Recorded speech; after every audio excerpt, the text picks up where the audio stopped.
चुनाव और booth capturing. आप सभी ने बूथ कैप्चरिंग के बारे में तो सुना ही होगा, हो सकता है किसी ने देखा भी हो। मोटा मोटी कहा जाए तो हर कोई जानता है कि बूथ कैप्चरिंग क्या होती है और कैसे होती है। इसको और बेहतर तरीके से समझना हो तो इस तरह से भी देखा जा सकता है कि भारत में होने वाले सभी प्रकार के चुनावों में, पंचायत से लेकर संसद तक के चुनाव में, सुरक्षा बल एक अनिवार्य जरूरत है। सुरक्षा बलों के बिना निष्पक्ष चुनाव की कल्पना भी नहीं की जा सकती। पिछले 75 सालों में इस एक मसले पर कुछ भी नहीं बदला है। यह हाल तब है जब पुलिस प्रशासन और सुरक्षा बलों को देखकर डरने की प्रवृत्ति आम है। ऐसे में कहना कि चुनाव निष्पक्ष होते हैं एक क्रूर मजाक से ज्यादा कुछ नहीं।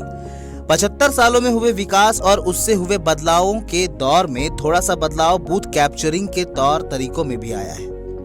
पहले के दौर में बूथ कैप्चरिंग जैसी घटनाएं आमतौर पर बाहुबली, दबंग नेताओं द्वारा अंजाम दी जाती थी, लेकिन अब सीधे सीधे अधिकारी और जांच एजेंसियां इनको अंजाम देती है। चंडीगढ़ के मामलों में देखा गया कि पीठासीन अधिकारी खुलेआम मतपत्रों में छेड़छाड़ कर रहे हैं, जिससे वोटों को अवैध किया जा सके। बताने की जरूरत नहीं है कि यह किसके पक्ष में किया जा रहा है। इसी क्रम में सरकारी जांच एजेंसियों का प्रयोग भी लगातार इसी तरह से किया जा रहा है। बीते 2 दशक में कई ऐसी घटनाएं हैं जिनमें किसी राज्य में चुनी गई विरोध सरकार और उसके नेताओं को अपने पाले में लाने के लिए केंद्रीय सरकार जांच एजेंसियां का डर दिखाती है।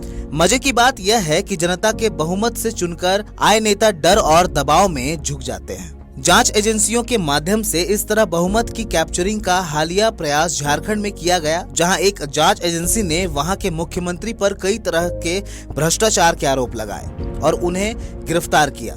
जांच एजेंसी कार्रवाई और मुख्यमंत्री द्वारा पद से इस्तीफा देने के बीच हुए घटनाक्रम में केंद्र की सरकार वाली पार्टी ने मौजूदा सरकार के विधायकों को तोड़कर अपनी सरकार बनाने का प्रयास किया। साल भर से चल रहा दिल्ली कांड भी इससे अछूता नहीं है।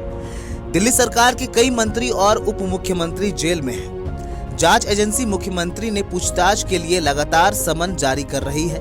थक हारकर उसने कोर्ट का दरवाजा खटखटाया और मुख्यमंत्री से पूछताछ के लिए बुलाने के लिए कोर्ट से अपील की। कोर्ट ने भी एजेंसी की दलीलों को मानते हुए मुख्यमंत्री को हाजिर रहने के लिए कहा है। साफ तौर पर समझा जा सकता है कि केंद्रीय जांच एजेंसियां अचानक और इतनी तेजी से सक्रिय क्यों हैं।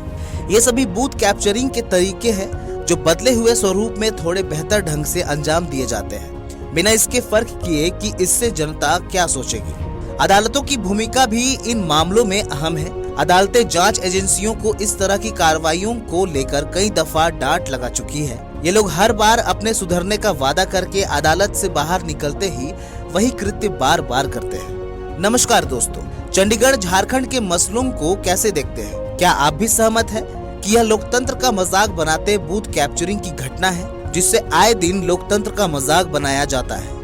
आप इस मसले पर क्या सोचते हैं? भले ही आप इसके पक्ष में हो या विपक्ष में, अपनी राय को रिकॉर्ड करें। राय को रिकॉर्ड करने के लिए दबाएं अपने फोन से 3 नंबर का बटन या डाउनलोड करें मोबाइल वाणी का ऐप, क्योंकि बोलना लोकतंत्र की बुनियादी जरूरत है।